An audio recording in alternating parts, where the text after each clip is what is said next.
All right, today we're gonna try to make a sign for the YouTube channel that I'm about to launch.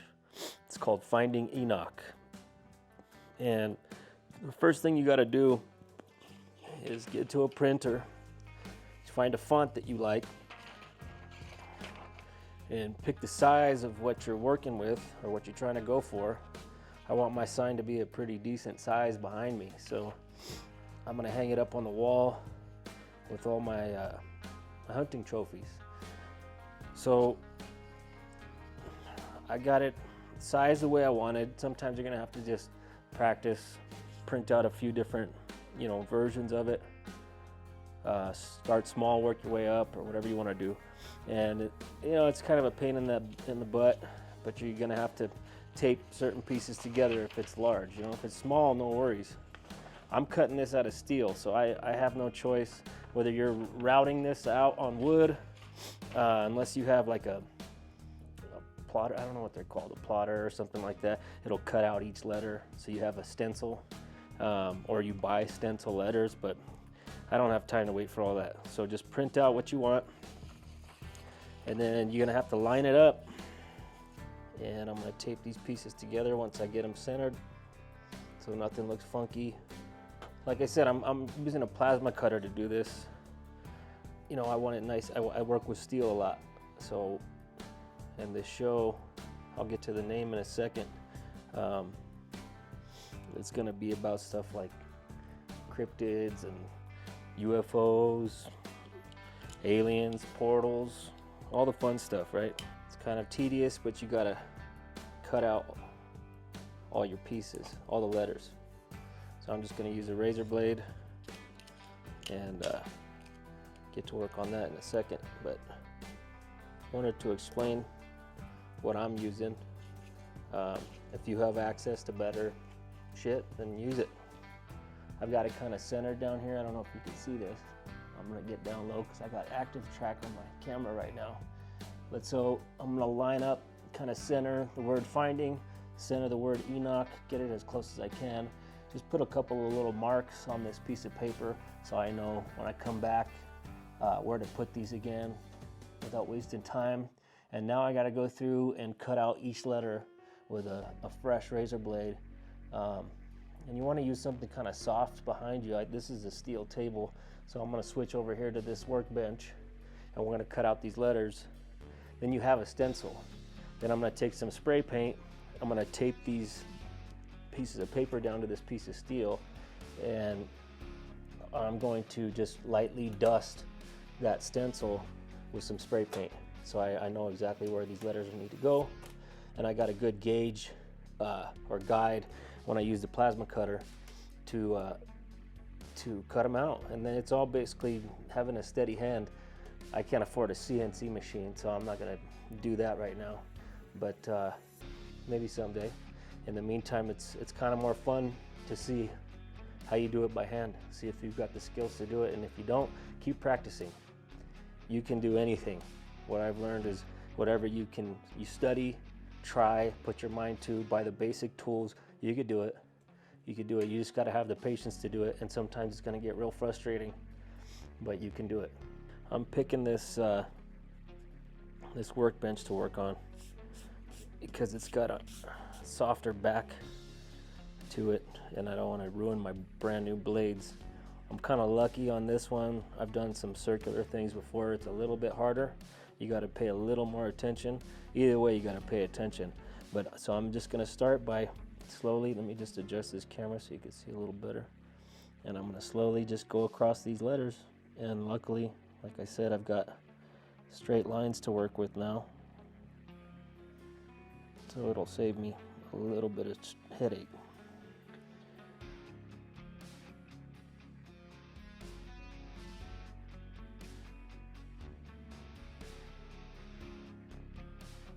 All right, guys, so now that I've got everything cut out, I went ahead and lined this up so I didn't waste your time. I'm just gonna show you right quick. Taped it to a piece of steel. It's upside down, I know.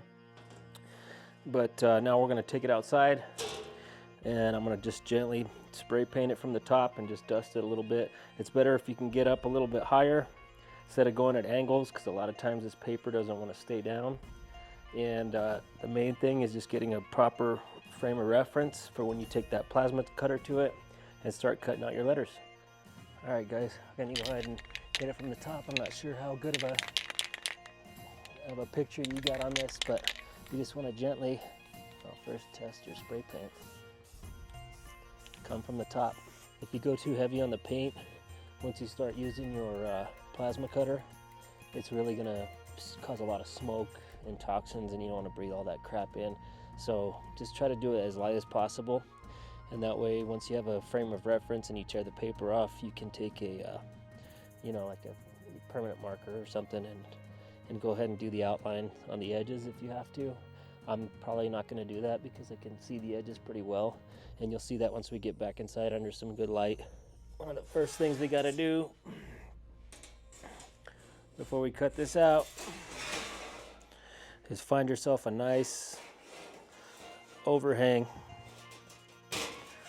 and then we're gonna have to clamp it down. Okay, you don't want this moving around while you're working with it. Now this plasma cutter I'm using is it's the Miller Spectrum 625 Extreme 16 gauge sheet metal, so it cuts through it like butter.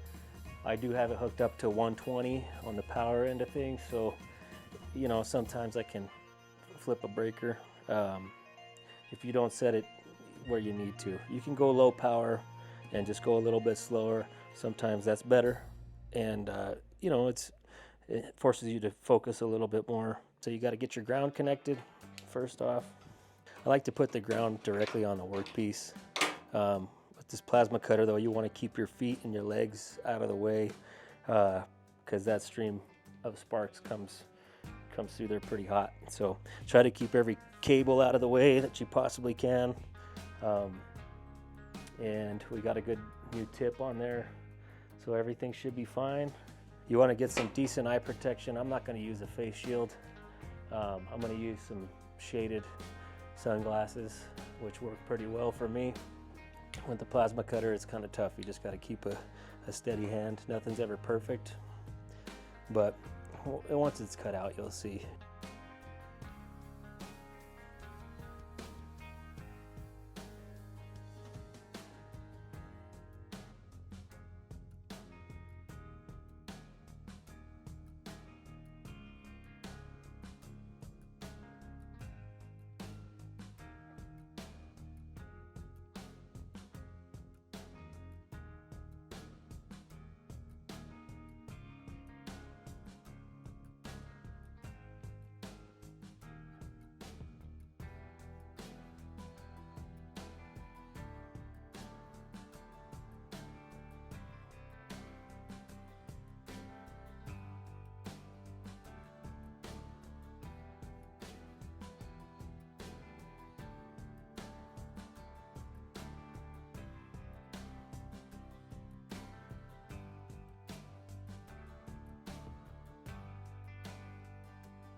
Turn off that compressor, and we'll let this steel cool a little bit so we can get things straightened out. See, as soon as that steel starts to cool down, it's a little cold out. It's winter time, but it's a pretty warm day here in New Mexico. So, all right, we'll get on to the next round. So I'm gonna go ahead and use some 1 inch by 1 inch square tubing, some 16 gauge steel, mild steel, and turns out I have just enough to do this. And I'm going to offset it from the edge of the actual sign itself, and then I'm gonna go ahead and tack around the edges. So I'm gonna show you guys me cutting it on the saw at a 45. Luckily, I had made some furniture with this stuff before, so I already have some nice clean 45s on 2 of these ends. And it turns out I had a fireplace grate that I was never gonna be able to use because I remodeled my living room, and now the opening to my fireplace is way too big for this thing. So it's been sitting out getting rusted, and there it is right there. And this sign actually fits perfectly inside of it. So I'm gonna make that border with this 1 inch by 1 inch square tubing, and I'm gonna utilize this and set that sign with that border inside this thing. And it's perfect because I've got this is perforated, so I can run some wiring through here and get my lighting in the background.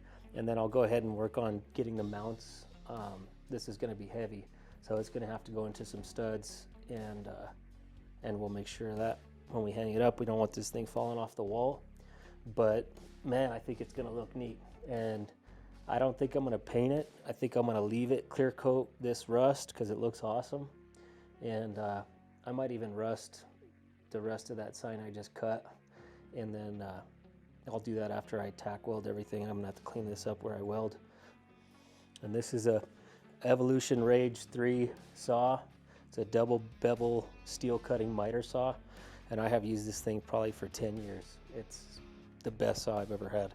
I mean, you can cut wood, plastic, metal, no problem. And I've cut huge pieces of C-channel with this stuff. And it probably is up to like, you know, 1/2 inch thick or 3/4 when it comes to the curve on the edge. It thickens up on C-channel or I-beams, and this thing cuts through it just fine. I've gone through a lot of blades, I'll admit that, but if you find a local sharpener, they can do it for you. So don't ever throw your blades away. These things cost between 60 and 80 bucks a pop. So this is a multi-material saw blade. They have just the steel cutting saw blades, and then they have these. They have the stainless steel cutting saw blades. So check out that company, and their customer service and support is real great. But the only thing I would recommend to these guys, and they may have fixed it by now, it's been a long time, is their laser guide in this back section here. You know, it just gets gummed up so fast. I used it probably 5 or 6 times on big projects, and then it was toast, even with the plastic cover on it, because that hot steel just sticks right to it or just flies right into it, gets stuck. This steel, after you cut it, it is cool to touch. So you're not gonna get a ton of sparks. You're gonna see some because this blade is old and I haven't ordered any new ones lately. But honestly, once you get a fresh blade, you're not gonna see but 1 or 2 sparks flying off this thing. It's not like those old saws, those chop saws that just all light your place on fire. I made this miter fence back in the day. You know, it's got the stop blocks here from Craig. And so, you know, if you can do something like that and you have the room, go for it. But otherwise, they sell the platform for this with the extension arms. And I'd like to try out some of their new stuff. I think they have this is the 10-inch blade. They've got the 14-inch blade, and there's more teeth. So those blades probably do last longer. This was just a double bevel miter, so it came in really handy. And that's what we're gonna go ahead and cut this steel with. So let's go for it. I gotta cut my 45s first. If you make a miter station, check it every once in a while, you know. Use some kind of gauge and make sure that this remains where it's supposed to. You know, things will drop and settle over time. And that's okay for the most part if you're welding, because you can always fill in a gap with weld, but it's much better if you just have a nice clean cut.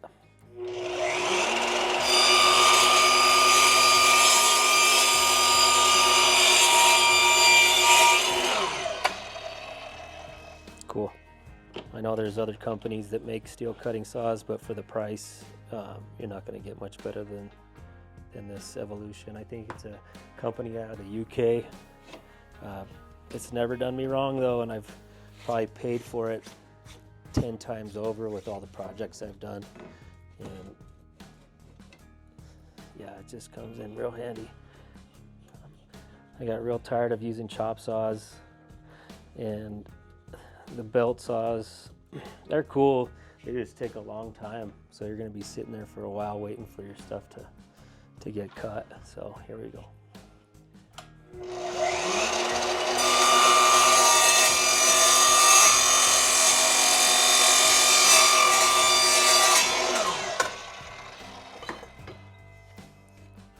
So you can see how clean that is. Let's go ahead and check our work over here. That's the beauty of that positive stop, is that now I can trust both of these pieces are going to be the exact same. This nice and lined up. You got a nice border. It's going to sit up off of that, so I can put some lighting behind it, probably up here in the center and down below. Where this sign is going to be hanging up high, so I may do the lighting down below. You know, you got to kind of try to hide it as much as possible, because people will see it from an angle. So, you know, the more discreet you can be, the better. If you could get little tiny lights that put off a lot of lumens, then that's great. So let's just go from here. What I got to do is get this old rusted frame out of the way. That's going to be the back plate. These are the strong hand clamps that I was talking about right here. So this is a 3-axis clamp. They're pretty pricey, but they're really worth it if you're going to be doing this a lot, especially doing like tables, chairs, anything that you need to be spot on, square, and as plumb as you can get it. So see, this is the 3rd axis clamp, so you know you'll have 2 pieces coming in these slots here, butting up, you know, 245s, making a 90, and then you'll go ahead and put your leg in there, or your 3rd axis, and you just clamp it up. It's got this nice little button you can push to speed up the process of clamping, and then when you're done you can push it and just pop it right off. And if you don't need it, you just swing it out of the way. So it's pretty simple, easy to use. And then I've got another one, it's just a 90 degree. So the cool part about these is they sit up at the same height, so you can trust that when you're, you know, it'd be nice to have 4 of these, so you could do a square right off the bat. But what I do is just a couple of sides at a time, and I'll show you that right now. So it keeps it nice and clean.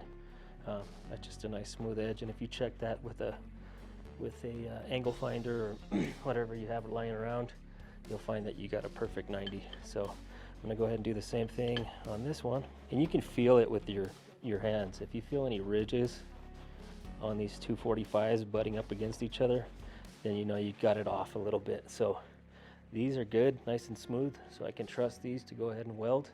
75-25 argon CO2, and I'm gonna go ahead and get my ground connected. Don't want to forget to do that. And if you're working with a welding table, this ground can be attached just straight to the table. Otherwise, you know, you're going to want to attach it straight to your workpiece. I'm sure there's a million welding channels where these guys will tell you way more than I will right now. I'm just going to teach you some little tricks that I've learned along the way. So what you want to have ready is your wire brush, just to clean up after you're done welding. I like to, after every weld, I like to snip the end there and get all the contaminants off the end of that wire. So you want to make sure you do that if you want. So a lot of times you don't have to. Something like this is pretty simple, but if you're doing anything with some structural integrity, you're welding on a trailer or something like that, you want to keep it as clean as possible. So let's go ahead and get this thing zipped up. And because I've got these strong hand clamps on here, I can trust just going all the way with these welds. I don't have to tack the edges. I'm just going to go ahead and go all the way. So let's get that done real quick, and then we'll move on to the next round.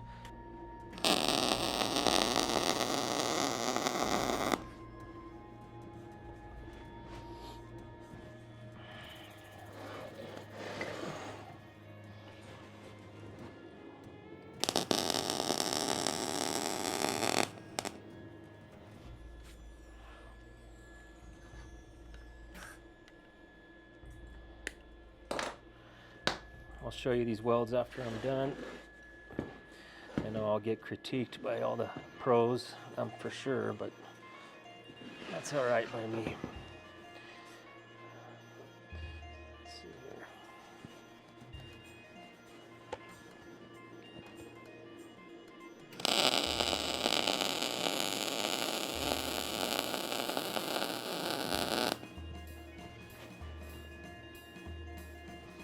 Got it set a little hot, but I don't mind because at least I know it's penetrating the steel all the way through.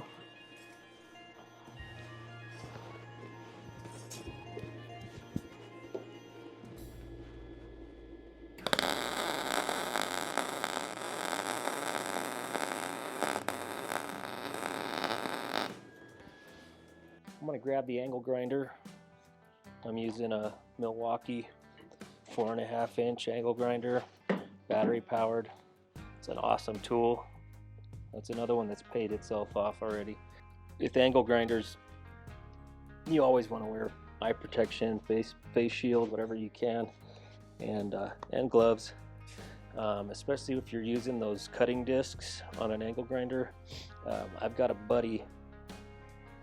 friend whose brother was working on a car with a big cutting disc, and he had been using them for years. He knew exactly what he was doing, but he was too comfortable, and he got that angle grinder kind of lodged in a crevice that he was cutting, and it seriously just blew that disc up in his face.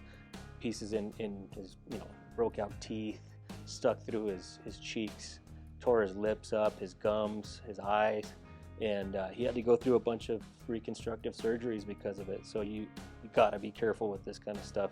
I always say a little prayer before I use any power tools, and just I pray that God makes me use them the way that we were intended to use them, and not like a fool. So that's something that can happen to anybody, even the best professionals. You can find a lot of that stuff online. People working with routers, table saws, chainsaws, you name it. Something that seems simple and small can rip your fingers off, and you won't even know it till you look down and they're missing. So just be super careful with this kind of stuff. Hold on tight. Don't ever get complacent. So let me grab that angle grinder. Notice I don't have a battery on it while I'm changing out my discs on here. And I keep the shield that comes from the factory. I keep it off depending on what I'm working with. If it's cutting discs and I don't have to see precisely what I'm doing, I always put the shield on. But if it's a flat disc, then I like to keep it off. And if I'm working with tile, stuff like that, any kind of stone, I keep it off, because you got to see precisely what you're doing, and you can't really do that with those shields on. I'm sure some people can, but I'm not very good at it. So let me grab my battery and my flat disc.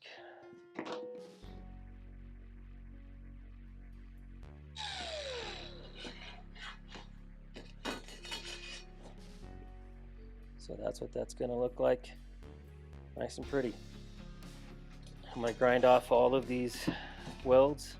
The ones I'll leave are on the inside, and nobody's actually ever going to see those because I'm welding the sign right on the upper part. You're never going to be able to see inside there. So let's get finished.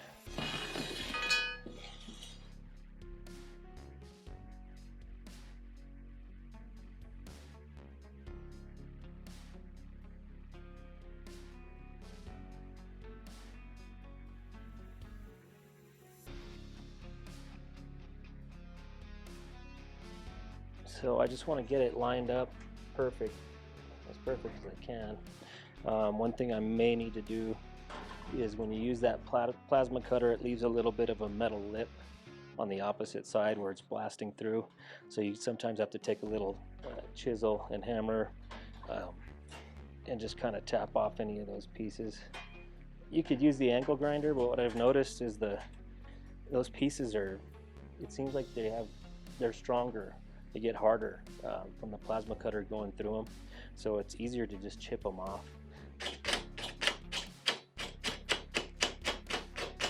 You can see, I don't know if you can see that from where you're at, but these pieces come off really easy. You just kind of stay flush with the steel. Slide it along.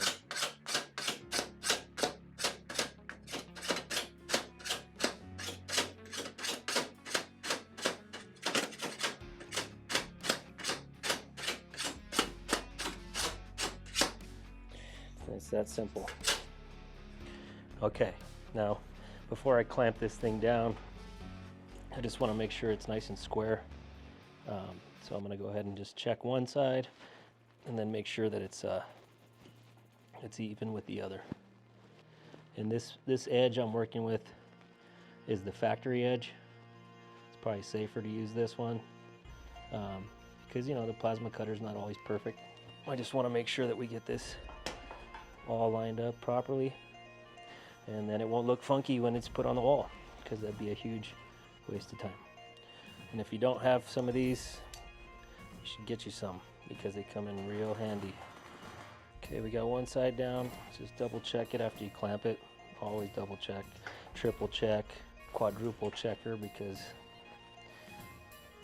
I am not perfect. So if you have a couple good clamps down, you can trust that you can weld here. You can weld generally close by.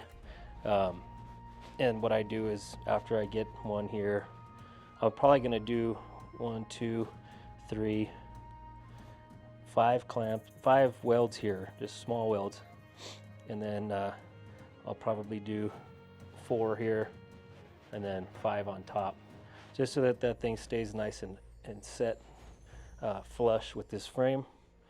And so we can go ahead and fire up the welder again. Then after this, I'm gonna have to go find out how I'm gonna light this thing. So I'm gonna have to probably go get some LEDs and then just figure out how to run that wire. I need to hide it going down the wall. I don't want it to look funky. So I may even run the wiring through my wall, but that's gonna happen later on when I get the permanent positioning of my studio for this actual YouTube channel. So I'm gonna have a couple YouTube channels. I'm gonna have the one where I'm doing all the fabrication work, showing home remodel stuff, anything where you're working with your hands. That's gonna be one channel. And the other channel is the one I'm doing for this sign here, and it's called Finding Enoch.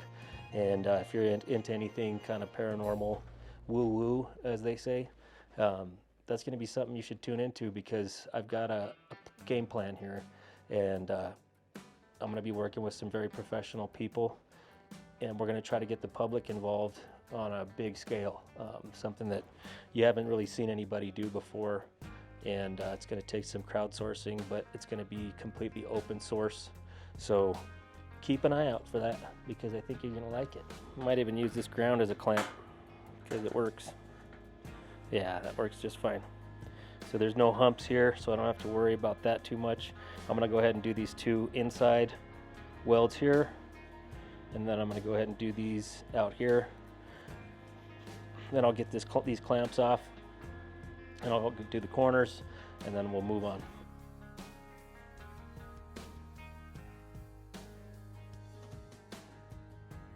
And all I'm doing to get them semi even in width as far as my welds are concerned is just kind of counting the circles, you know, just like a bartender counts for the pour. Doing the same thing on this. And I'm gonna go ahead and, I think while I've got it like this, I'm gonna go ahead and tack this top part in the center, just so that I can keep it from, see how it wants to pop out. This sheet metal loves to move, so now I can just use my hand. And I may grind a little bit of the weld off, just on the sign part. I'm gonna leave it, you know, where it's attached to the frame, but just to clean that up. And then I'm gonna go and hit this a little bit with the flap disc, and that way, you know, once I spray it with this rust formula that I have, I'll show you that too, in case you ever want to use it. It'll rust metal super quick, and you want to make sure that you never leave it just laying around in your shop open, because just the fumes alone will rust everything that's metal in your shop.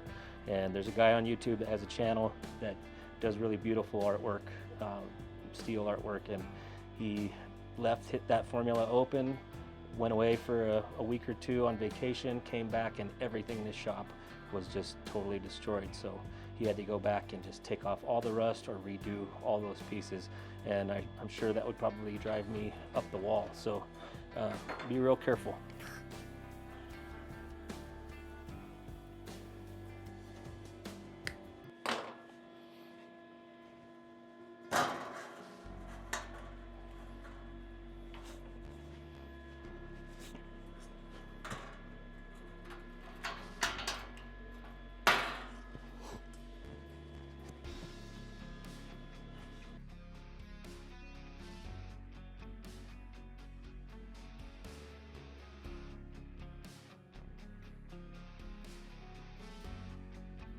And if you'll notice, I'm not using real welding gloves. These are cut resistant, level 5. They're thick enough where if you're not screwing around, you're fine. I'm not grabbing super hot pieces of steel all the time, so I don't use welding gloves. I got tired of how bulky they are, and if I was doing something huge or working with a stick welder, or I was underneath the car, yeah, I'd probably use some thicker gloves that go, you know, longer cuff. But as far as what I'm doing here, I don't really need that. All right, we're all good on the welding. And this is what we got, guys. So, got our frame done, got our sign welded on there, and now I'm just gonna clean up these welds a little bit, just grind off certain parts of them on the actual sign part on the sheet metal, and that's just going to be the way I like to do it. You can do it however you want.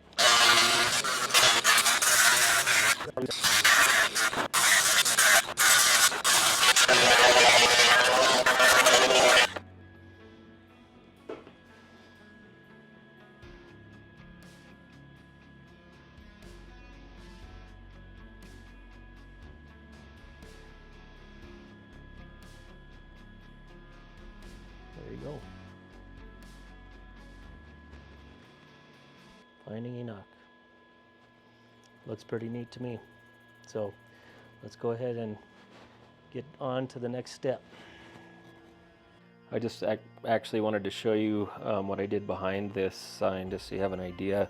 I took some strip LED lighting. I think I bought like a 7 or 8 foot strip, and I just ran it the entire way around, and as you can see, I ran it around the outer edges, and then I kind of snaked it back through in between, so you get optimal lighting without actually seeing any of the LEDs themselves. It kind of sucks when you see the bulbs or you see the LEDs. It takes away from the quality of it. So I did that. The power supply is going to be right here. Here's my little remote infrared. I wanted to get it close to an edge so that I could actually change the colors as I go through. So if you, I've got it unplugged right now, but just in case, you don't want to have to be trying to take your remote and climbing up on a chair and changing the color every time. You want to make it a little easier for yourself if you ever want to change the color. And so now I'm going to go ahead and cut the hole in this perforated metal right here. And I just need something big enough. I actually just need a circle, because I'm going to go ahead and put this little power adapter. It's just this little piece here. So all I need is enough space to put that through the steel, and then I'll be hiding it in the wall itself. So that should be pretty simple. And in the meantime, here's Ringo. Hi, buddy. All right, so let's get to it. And then I'm gonna go ahead and punch a hole in the wall and run the wiring down the wall to another hole for the outlet, and they sell covers for that. I'll show you guys that process when I get to it. And in the meantime, I'm just gonna put a couple tack welds after I cut this hole in the back of this perforation, and so that at least I can get the power cable in and out. And that's about it. So I'm gonna shut off the lights now, and I'm gonna film this in the dark, and we'll kind of rotate through a few different colors, but check it out. I think it's a pretty neat project. I'm really happy with this thing. So let me get these lights turned off and I'll come right back. Okay guys, that's what it's gonna look like when the lights are off in the studio. You can tell all the LEDs are hidden. They're tucked away to the edges of the steel border, that 1-inch square tubing that we used. And I just want to make sure that you can't actually see the little bulbs. I know there's a slight reflection coming off this F, but that literally is just a reflection off of the perforated steel, and you won't see that once it's up on the wall. So let me just kind of cycle through some of these colors so you guys can check it out, see what you think. So we've got your red, green looks awesome. If it's going to be paranormal stuff, I think that's probably one of the coolest colors that I could use. There's blue, and there's your white. I like that one too. I like them all. So it just depends on how you want to light your studio or your business, whatever you're trying to do. But if you want a custom sign cut out and fabricated for yourself with the backdrop like this, feel free to contact me, and we'll get you one made for any purpose, just as a gift or whatever you guys like. So hope you enjoyed the YouTube video.